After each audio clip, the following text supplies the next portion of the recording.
New tonight at 11, two Detroit police officers have been charged with felony home invasion after breaking into the home of another police officer in Macomb County.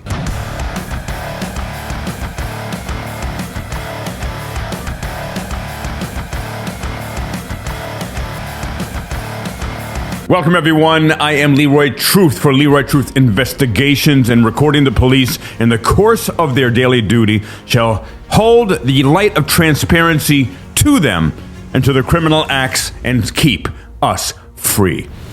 Now, we have today a story of some of the dumbest police officers in the United States of America. And boy, when you see this, this is dumb.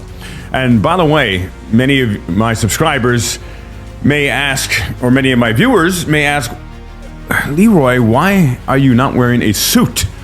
Well, I have received so many emails. By the way, I love your emails, so keep sending me emails, keep sending me stories, and I can't even describe some of the things I get. But I've received many emails asking, Leroy, do you ever not wear a suit? And well, I said, you know what, today, for the first time in X amount of years, I'm going to not wear a suit. I'll call this Casual Saturday. So this is me without a suit.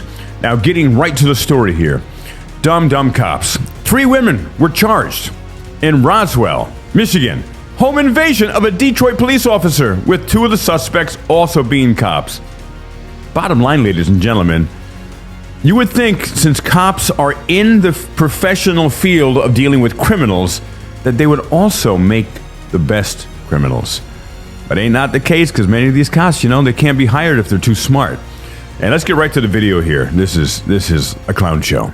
New tonight at 11, two Detroit police officers have been charged with felony home invasion after breaking into the home of another police officer in Macomb County. Our Kelly Vaughn has been following the story, and she joins us in studio tonight with the details. This seems like a very unusual case. Yeah, that's... Well, maybe it's not unusual. It's just not covered, or they're found out that often. Because remember, most cops are not held accountable. And the cops love to protect their fellow criminal cops, and they sweep it under the carpet, so we never even hear about this stuff. That's exactly what prosecutors say. So the county prosecutor says 3 women, 2 of whom are police officers, are facing charges for allegedly breaking into the Roseville home of another officer and destroying things in his home, as well as stealing his property. Now, the women are each facing 15-year felony charges for second-degree home invasion. That's along with other charges. Now, Could this be a jilted lover, perhaps? This seems very suspect. They not only stole from this male fellow police officer, they also destroyed his home in the process. There's some major anger issues going on there. Not surprising for cops. The allegations are that on April 11th, 29-year-old Detroit police officer Brianna Cabano, 21-year-old officer Dayna Sears, and then a third woman, Colleen Compton, who is not a police officer. Oh, you know what? The one officer has braces, and God bless her. Braces are expensive, so maybe she needed extra money for the orthodontist, but was afraid to ask her boyfriend, so instead she broke into his house. Or maybe, just maybe, she asked her boyfriend, again, I don't know if this was her boyfriend or not, but just asking questions. If it was her boyfriend, maybe she asked him for braces, because sometimes women will ask for breast implants and so forth from boyfriends, husbands, etc. She didn't ask for that, perhaps. She asked maybe for braces. He said no. What does she do? Take a loan out? No. Perhaps goes and destroys his home. Again, I'm not saying this is true at all. I'm just asking questions and what ifing. Continuing. Officer broke into the home of the other Detroit police officer. Now, Macomb County Prosecutor Peter Lucido says no one is above the law. The best word I can describe it is, it starts to violate that which we've all learned, which is police officers are supposed to serve and protect. But in this case, they're charged in a case. And now to serve and protect, that's what they are dedicated to do, ladies and gentlemen. It is such a beautiful thing. And Peter Lucido, the Macomb County Prosecutor, is saying, yes, they're here to serve and protect.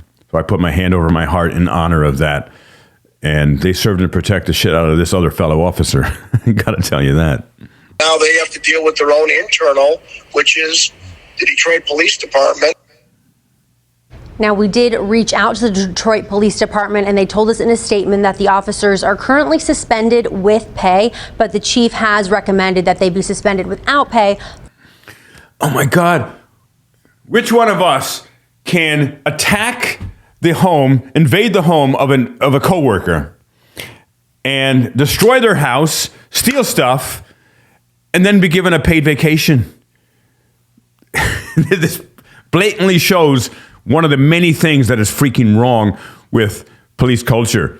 They get paid vacations. They're recommending they don't get paid vacations, the chief says. However, guess what?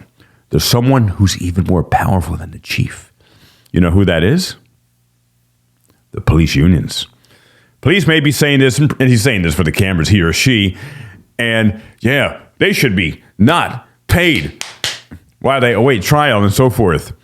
But the police unions, they're stronger than all those chiefs.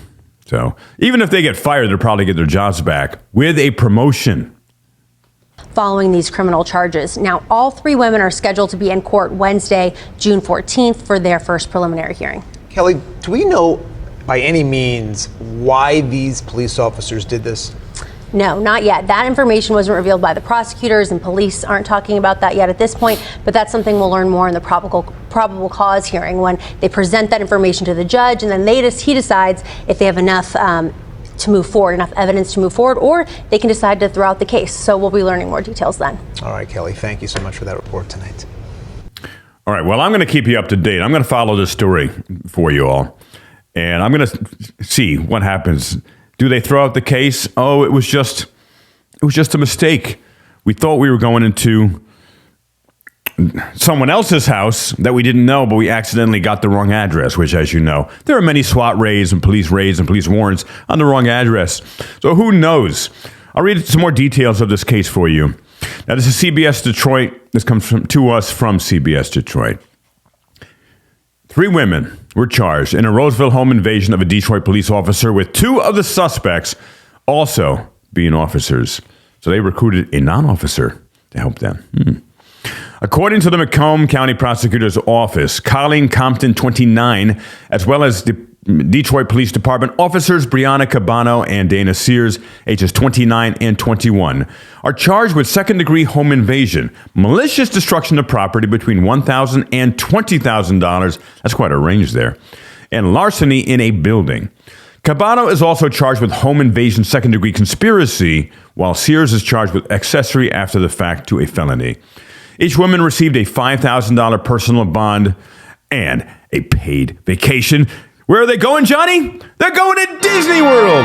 Maybe, if they choose to. Continuing.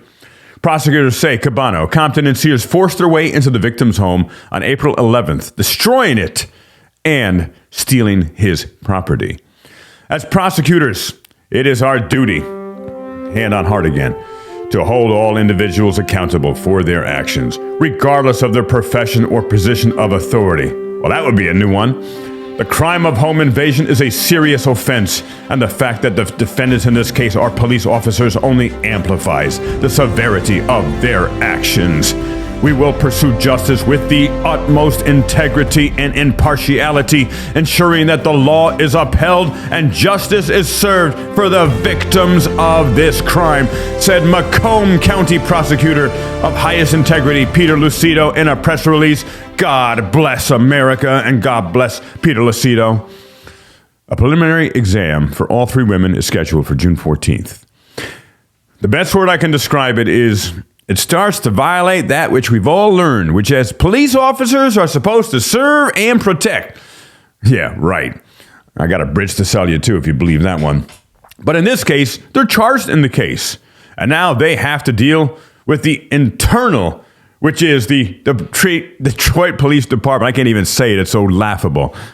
So now they're going to have to deal with an internal investigation. Of course, they're incredibly severe. They'll slap on the wrist, bad girls. You heard of the song, Bad Boys, what you gonna do? Bad girls, what they gonna do? Because you got caught. I'm curious, by the way, how the heck did they get caught? Maybe it was a camera in the home, and they were too dumb to consider that. There were security cameras in the home. Continuing, on Friday, the Detroit Police Department issued the following statement. The two Detroit police officers, I got to hold my hand over my heart. This is official because they took an oath to protect and serve us and to the Constitution and all of that good stuff. The two Detroit police officers who were charged by the Macomb County Prosecutor's Office are currently being carried as suspended with pay. How is that even possible? Chief White recommended that the Board of Police Commissioners suspend both officers without pay following the criminal charges. And that is all she wrote, as they say. Please subscribe to my channel. Put your comments. What do you think? And also, put your ideas. What do you think happened? Like, why would they go? Let's conjecture. Let's hypothesize. Why do you think two police officers and a third party, friend of theirs probably, went into a fellow police officer's home, destroyed it, and then stole things? I'm curious. Inquiring minds want to know. This is Leroy Truth with Leroy Truth Investigations on Casual Saturday. Please subscribe to my channel. Please share this. And we want to get the word out to as many people, the messages, the stories that I share, so we can create police reform together, we the people, once and for all. I appreciate you. Thank you very much for your support.